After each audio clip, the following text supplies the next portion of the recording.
don't get me wrong. He was a pretty good Satan, but I was like, what the heck? And then the sister turns around and is like, it's Penny Marshall. I'm like, hey, I'm Teresa. Welcome to our weekend show of Cocoon Cast, where we deep dive into movies and discuss all things cinema. Hi, I'm Rebecca. Today we'll be discussing the 30th anniversary re-release of the movie Hocus Pocus. And we also have some scummy news. Netflix is canning some flicks. Is your pick on the list? Let's get started. It's been 300 years to the day since the Sanderson sisters vowed they'd return from the grave for vengeance after stealing the life force from the children of Salem. But not everyone believes their prophecy. Max Dennison sure didn't, until he lit the candle to summon the sister witches from the underworld in front of his sister Danny and crush Allison. Now, all three of them are in a race against time to outsmart the Sandersons from running amok before the sun comes up. Rebecca, tell our cinema community why you chose this movie. This movie, to me, is peak Americana Halloween, especially in a postmodern world. I find this movie to kind of take some of the visual languages and tropes that we associate with Halloween, but also modernize it for the audience. Plus, it's kind of goofy and a good start to the spooky season. Well, and this movie is 30 years old. We saw this movie as the 30th year re-release. I'd never seen this movie. I don't know how I've never seen this movie. I know I've seen parts of it. New Bette Midler was in it. Sarah Jessica Parker was in it. Obviously, they're witches. That's about the extent of it. I know I wanted to see it because, as you said, getting close to Halloween, looks like a lot of fun. You obviously have some great will toward this one. You've seen this how many times at this point? I've seen this probably 6 or 7 times at this point. Wow. And you were pitching this movie. You were excited. I was heavily pitching this movie because this movie is just so ingratiated in American pop culture at this point.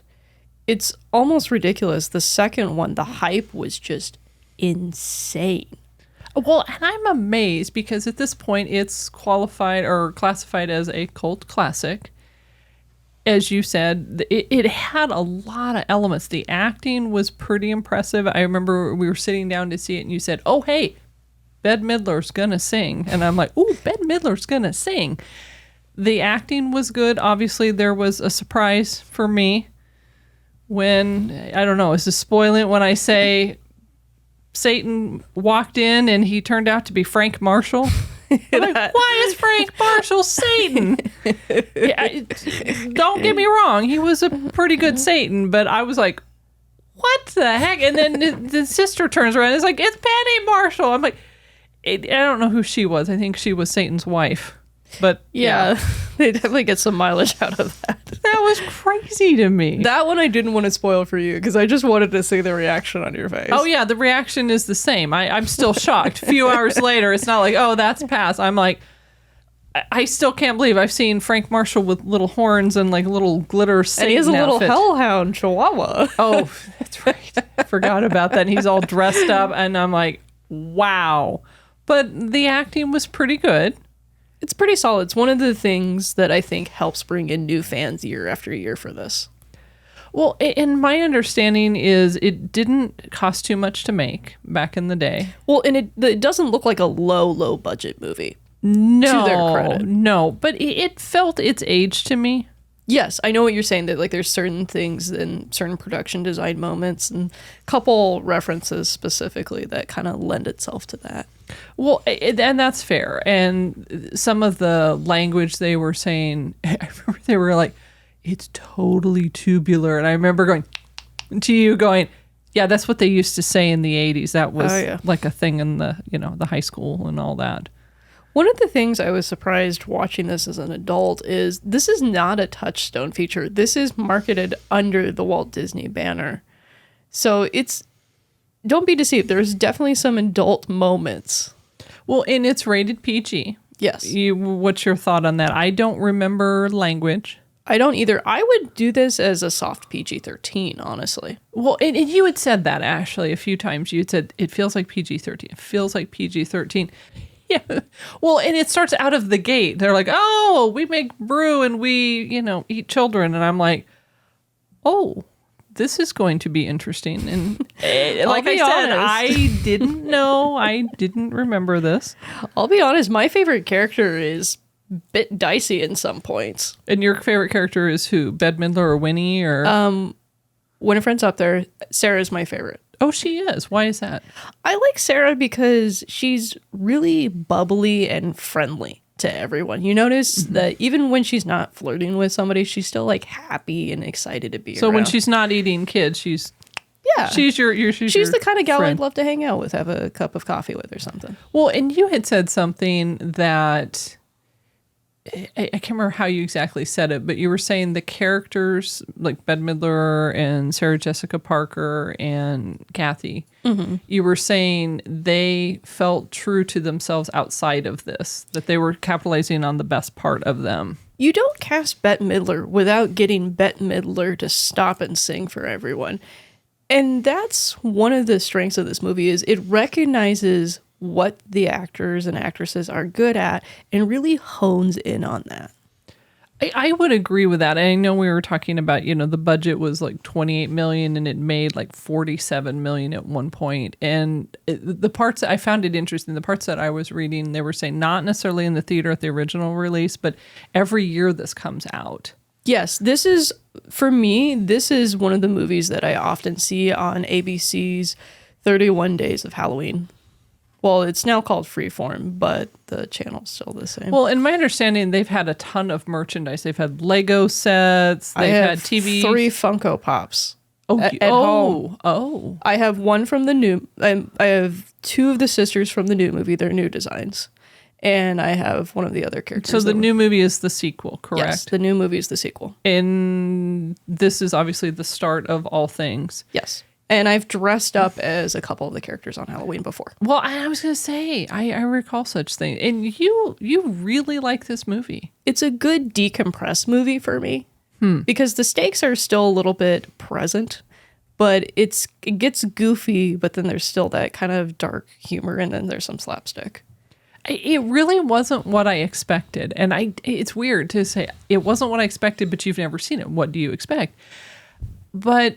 it was darker than I thought it would be. Yes, that's one of the things I like about it is that it is darker than I thought. It's darker than I thought. I think all these kids are watching are like, oh, it's darker than I thought.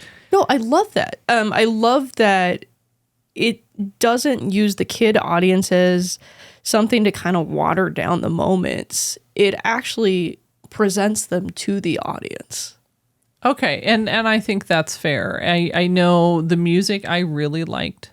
I was surprised how much you responded to the music. Well, and I had said to you, I said, boy, it sounds like Danny Elfman, and it was what, John Debney who did the music. I believe so. Correct. Yes. But I was surprised because I know, like you said, I'd seen the second one. I mean, you'd seen the second one, and I'd also read that they're announcing a third one to come out in 2023, and we're in 2023. So I'm kind of curious to see how that's going to build based on the ending of the second one. I don't want to spoil anything for you. No, and that's true. I've seen the first one. Would I see the second one? Probably, but I don't think the second one received as much hype as the first one. Is that correct? That's correct. And one of the things I like about the second one too is you think you know where it's going to go because you've seen the first one so many times. It's ingratiated and everything, and they kind of make fun of it. The characters do learn from their mistakes in this one. Oh, that's interesting. Well, it's funny because my mind is, this is a movie from 30 years ago. It felt 30 years ago to me, primarily because the actors and the actresses, even though Bette Midler's still alive, Jessica Parker is, now she's married and has kids and all that good stuff. You know who she's married to? Yeah, she's Matthew Broderick. Yeah. And they've been married like a long time.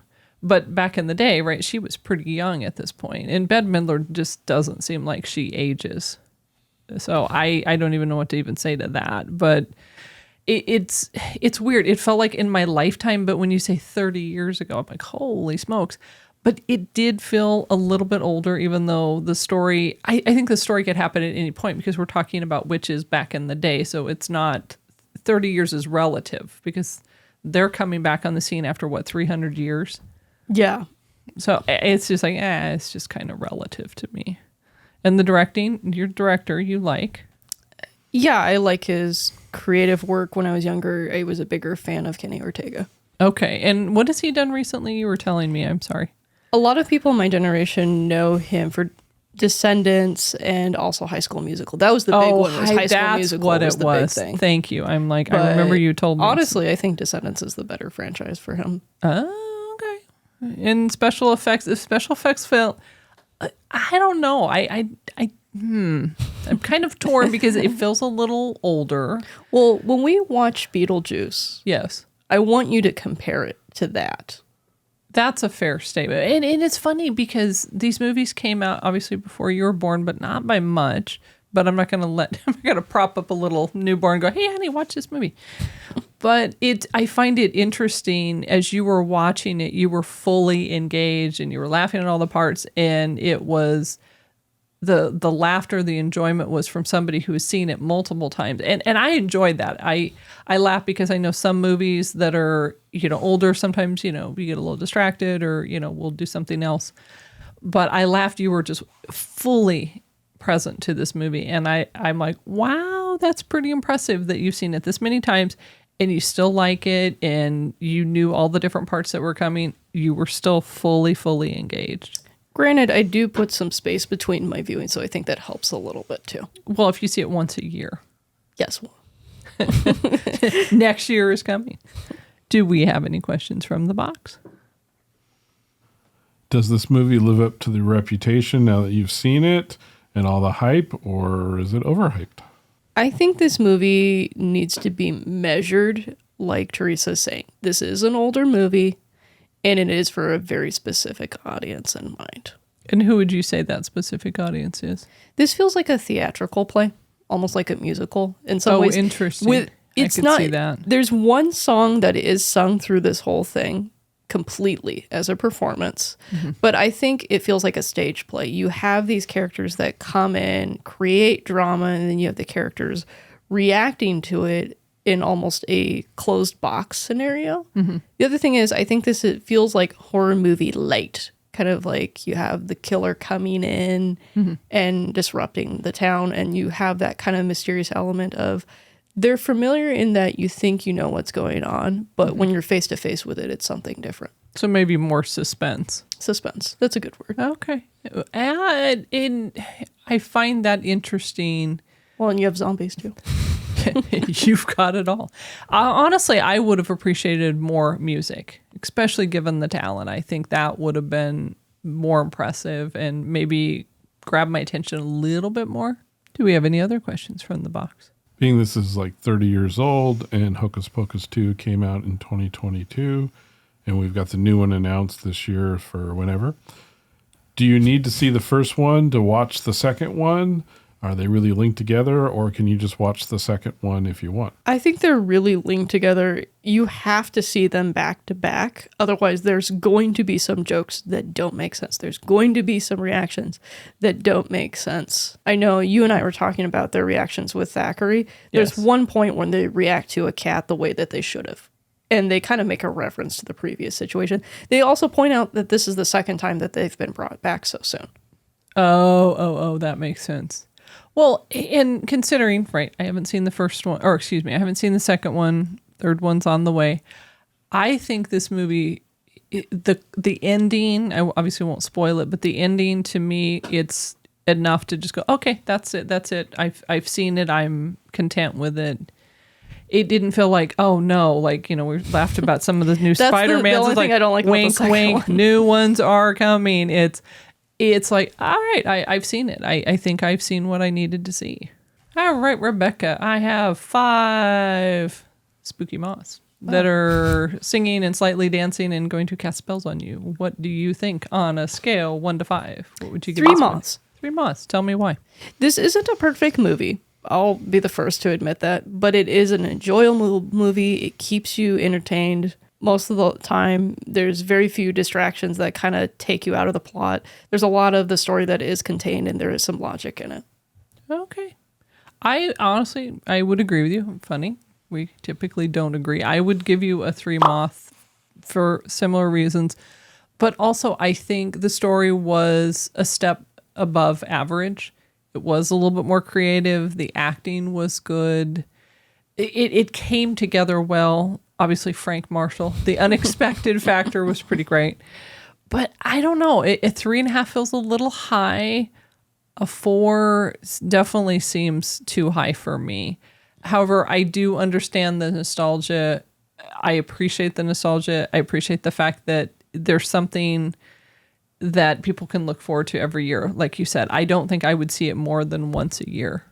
Well, the other thing I was really impressed with, and I was kind of curious to see this would affect my Moth rating of the movie, is to see how you reacted, and you're coming in blind, basically. You only know what you've heard. Yes. You haven't sat down. I know I've shown you specific sequences in the movie to point out some cinematography stuff before. Sure. No, and that was pretty good. And that's the part that's funny is it wasn't a bad movie, but a 3 feels about right. And I'm not really comparing it to other movies. I'm just saying as a standalone movie.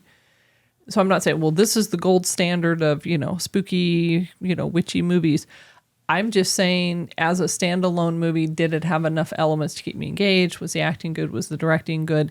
And it feels above average, like I said, but a 3 feels about right for me. And I do think younger kids, maybe 10 or so, maybe 10 or 11, based on the maturity of the child, could probably enjoy it as well as adults. Yeah, I see a lot of like early teenagers get into this. Sure. If you enjoyed our review on Hocus Pocus, please like, which helps more viewers find our cinema community, and subscribe so you don't miss our upcoming reviews, and please share with your friends. Rebecca, it is that time of the show where we talk about who we are not sponsored by. Who are we not sponsored by today? Well, funny you should ask. Today we are not sponsored by Swiffer. Swifties? We're not sponsored by Swifties? That's where we're going with this week? No, not the... Go and do a review on Taylor Swift, and now everybody's a Swiftie. No. We're talking Swiffer. Swiffer, the cleaning product. The mop? We're sponsored by a mop? Well... No. They're broom. So I'm thinking. Oh, okay. Thinking here's what I'm thinking. And maybe I have, Taylor Swift on the brain, so it's kind of Swifty in my brain. But my thought was, we're doing Hocus Pocus. Okay. What do witches use to fly around and clean their house? Brooms. That's right. So I'm thinking Swiffer, cleaning product. They have brooms. Procter and Gamble. You know Procter and Gamble is, right? Yeah, baking soda people. No, actually. Oh, that's Arm & Hammer. Sorry. Yeah. Perhaps you don't know them as well as you think they do. Please enlighten me. Well, let's talk about it. So they started with Ivory soap. Ivory soap back in the 1880s. Back in the day. They have Crisco. They have Tide. They have Charmin toilet paper. A lot of white stuff. Crest toothpaste, more white stuff. Downy fabric softeners. And they had Clorox. They actually sold Clorox. What? Pampers. Head and Shoulders. Duracell batteries, Oral-B. They used to have food. They had like a whole food products. I think it was like Pringles got rid of them in 2012. Then the dog food, Iams, out the door, 2014. How do they have so much but so little? It's weird. It's just like, how are you selling off these iconic brands? Well, and here's the thing, right? So Swiffers came around, and I laughed. Swiffers came out in 1999. So this is after you. I always associate them as being much older. They feel like a 60s cleaning brand to me. Well, and I laugh because you're actually older than the Swiffers. That's kind of sad. I thought that was actually pretty hilarious. I'm thinking, So American brand out of Cincinnati, Ohio. And they're huge. Not just, Swiffer as an organization. This is why I thought, hey, they want to sponsor us because, we're promoting brooming, if that's a thing.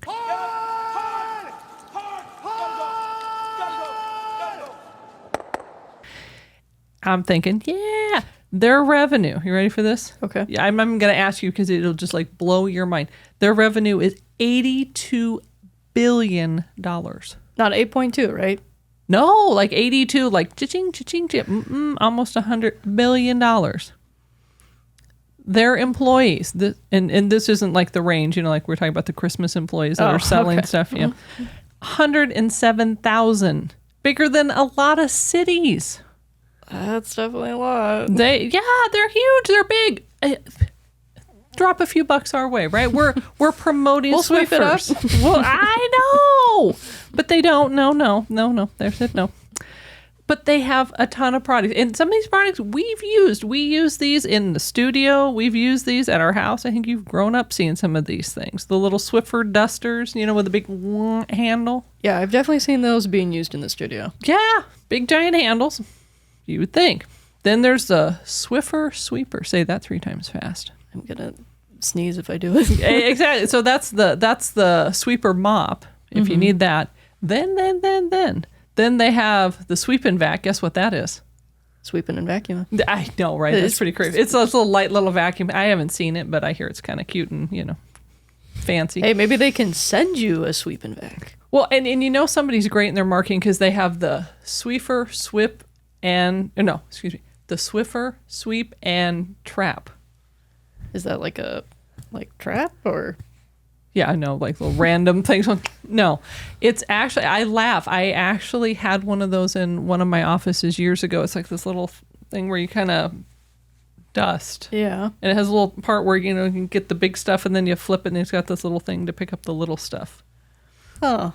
Yeah, it's kind of a weird little deal. I'm surprised they actually still have it. I looked at that and I'm like, I think I had one and I bought one little refill for it and I'm like, this is kind of strange, but somehow it didn't sweep you away? No, it didn't sweep me away, but it pulled me in, right? So it was pretty good. And then this one I think you have seen, the Swiffer Wet Jet, where you press it and it goes, it sounds like a cow when you push it. It's like, and they changed the color and I think that's where they got me. They started off like this bluey green in 2001. 2006 they changed it to purple. Yes, actually, I do remember that. Yes, we had that for a little laundry room, and it had the little spray feature, and then you push it, and I mean, it was mooey. It was mooey. It was mooey, but I'm thinking, okay, I like their products. You use their products at work. I like cows. We're talking about witches. They're talking about brooms and cleaning. I'm thinking they would be perfect for us. Yep. And that's the thing. It's like, I've used their products. I can say, I know your product. I know the little cow wet jet. I know the little duster thing.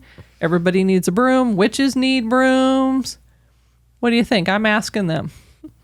I think you're asking them to sponsor us, but it didn't go well, It did not go well. So even though I'll admit I'll still use some of my Swiffer products, no dice, no sponsor today.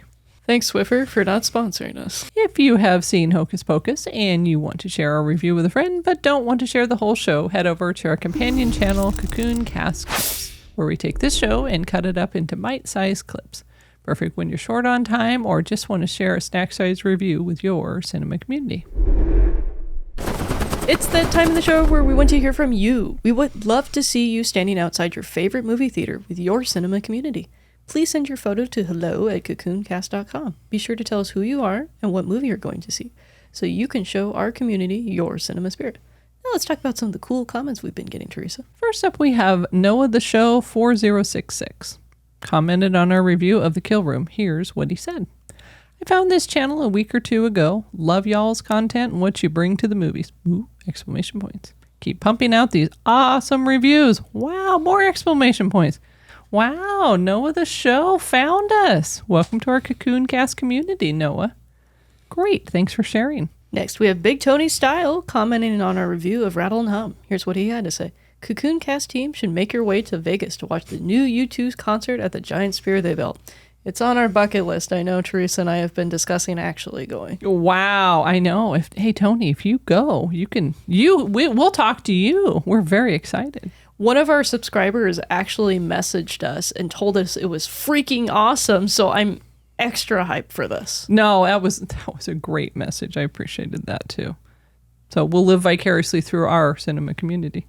Finally, we have Melev28 commented on a review of Taylor Swift's Era Tour movie. Here's what they had to say.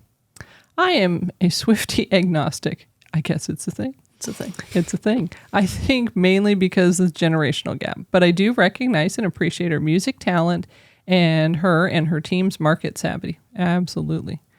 I probably like some of her songs without knowing the song she sings. Dad in the Box knows more Swiftie songs than I do. And I think that's not many. Appreciate your view and almost make me want to watch the concert movie. I give your deep dive 4.5 moths. Woo! 4 and a wing from Melly. 4 and a wing. And I appreciate that. I appreciate the honesty of, Hey, I don't know the songs either. If you go back and watch our review, you'll hear me talking about that. So I appreciate the fact that you can enjoy the music, you can think about it, and just recognize maybe there is a generational gap. Honestly, I've never heard of the term Swift agnostic, but I appreciate that. That's actually pretty funny. I think I'm going to start using that one. I remember we went to go see the movie, and red is like considered one of her most iconic colors. Oh. And you're wearing this bright red bomber jacket. It just came. I was super thrilled. And I'm like, cute little red shoes. And literally, she comes out in red. I'm like, oh, wow, this is awkward. If you watch the shorts, you can see the jacket that we're talking about. It's really shiny, too. It's shiny. Well, and who knew? Though I was a Swiftie agnostic prior, now I'm a fan, and I definitely appreciate the music. I actually know the music. I actually walk out with 5 no's. Who knew? Who knew? Who knew? I know.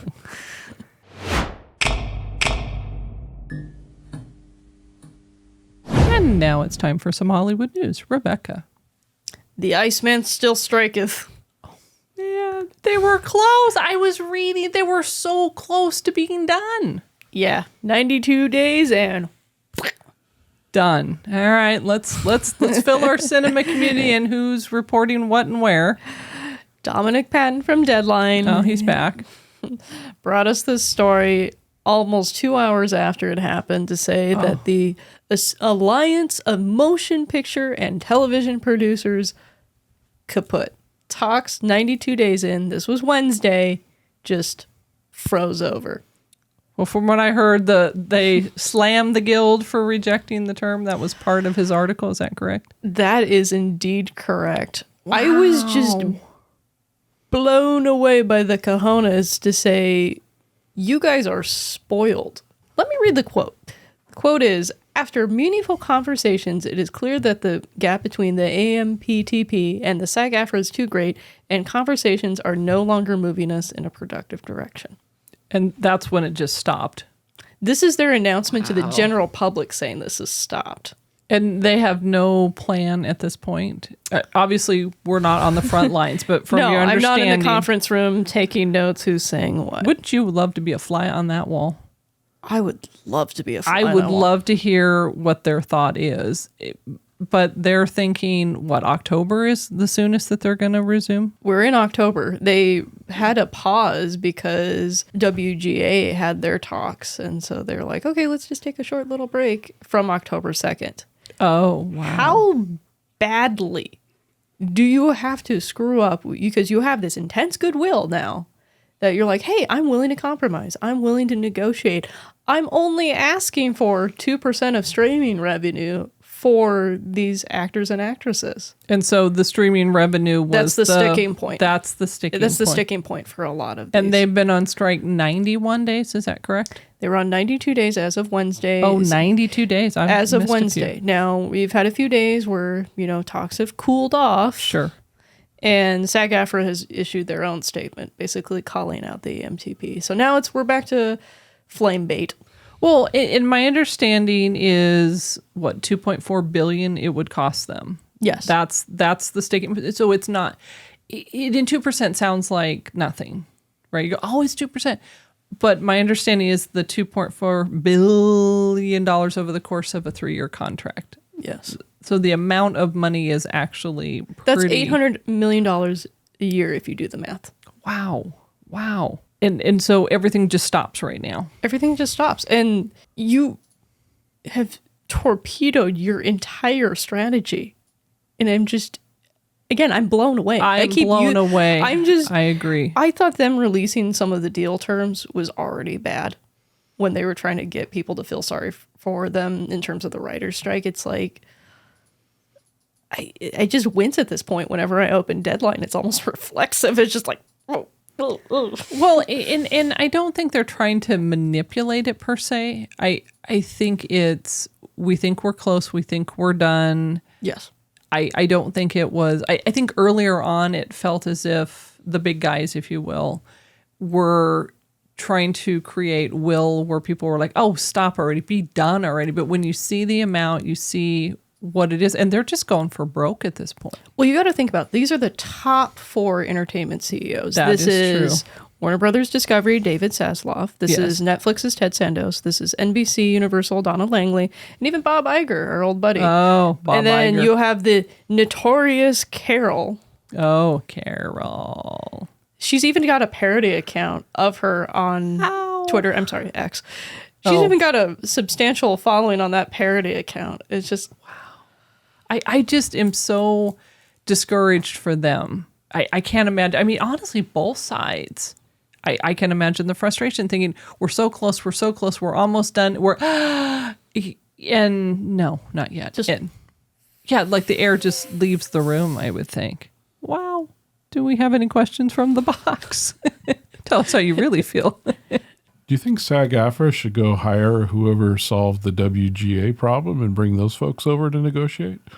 It's not a bad idea. But there's definitely some more minute details that's going to come through with the SAG-AFTRA. I know Teresa and I have talked about LiDAR scanning and digital extras and the impact that that's going to have on the industry. Rebecca, tell me about Netflix canning some flicks. What's that about? Karen Tolliver is using your other favorite word you learned from Argo.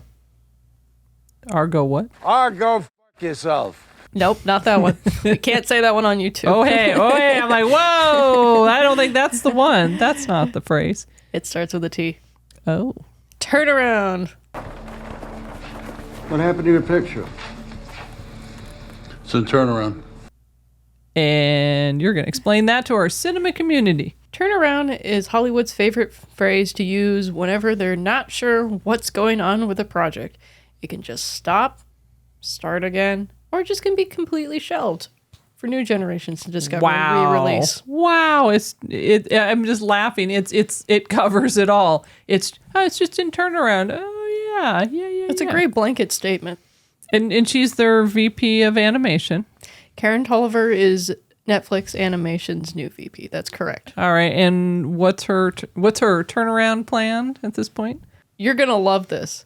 One of the films that's being specifically noted as being turned around was only discovered to be in Netflix's slate because of this announcement. Oh, that's weird. Which that's one is cold, that? Isn't it? Yeah. It is. Which one is that? Escape from Beverly Hills. Oh, I don't even know that. I was thinking maybe it was a Beverly Hills Chihuahua sequel. Oh, but wow. I know, that's a deep dive. Well, I'm just laughing. I'm thinking Eddie Murphy.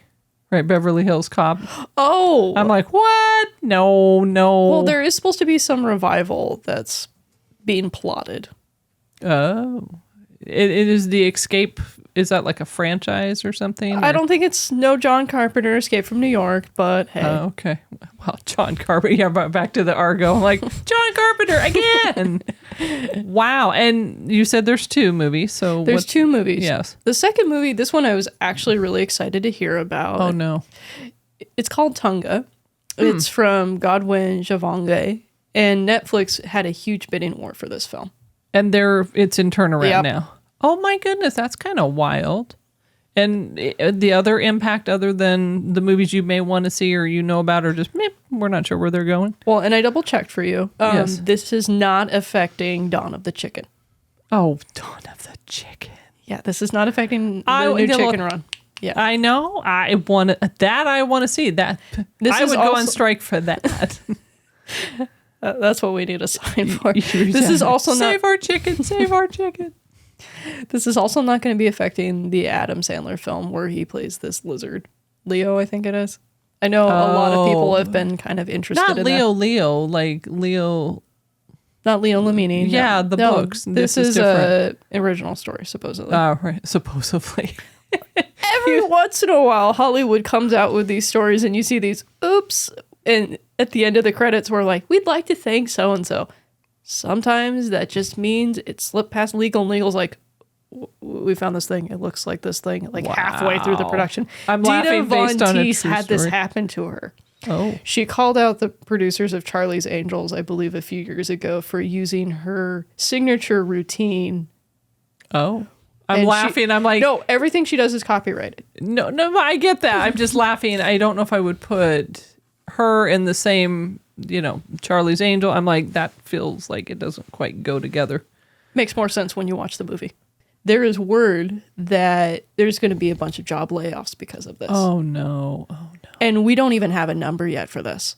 Wow. But it was just announced. So it makes sense that we're not going to know. Oh, this isn't turnaround. And by the way, pink slip for you, pink slip for you, pink slip for you. Man. Oh, wow. So many things happen day to day, hour to hour. Wow. We could just talk about the news all day, I think. Do we have any questions from the box?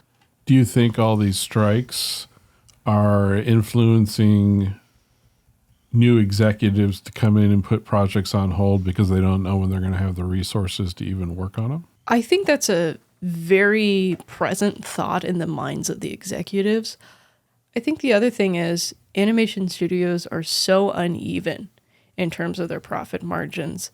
There could be one film that just takes you to the top, elevates your name, brings it out to the public, but then you have two other films that just drag it down. Well, and it's funny. I don't think of Netflix with Netflix animations. I know my brain recently shifted to Netflix documentaries that have actually been pretty good. But animation, I'm like, I don't think about them with that. When I think of Netflix animation, I think of partnering with other studios. That makes sense versus just all of them. That would make sense. Do we have any other questions from the box? Teresa, are you excited that Chicken Run is still on? I am thrilled. I love Chicken Run. And yes, I am very excited. I'm craving chicken now. Thanks. I know, right? Aren't you hungry for chicken? Ooh. Thanks for joining us this week. We're always excited to create experiences to bring our cinema community together. Next week, we are excited to be reviewing Killers of the Flower Moon, and on our Movies and More weekly show, The Retro Rewind to get in the mood for the holidays, Beetlejuice. Please remember to like, subscribe, and to share our channel. If you enjoyed this show, you might want to check out last week where we reviewed She Came to Me and the Taylor Swift Era Tour. And on our Movies and More weekly show, we review the Retro Rewind, Rattle and Hump. Remember, cinema community, movies are better together. Thanks for watching. See you in the next review.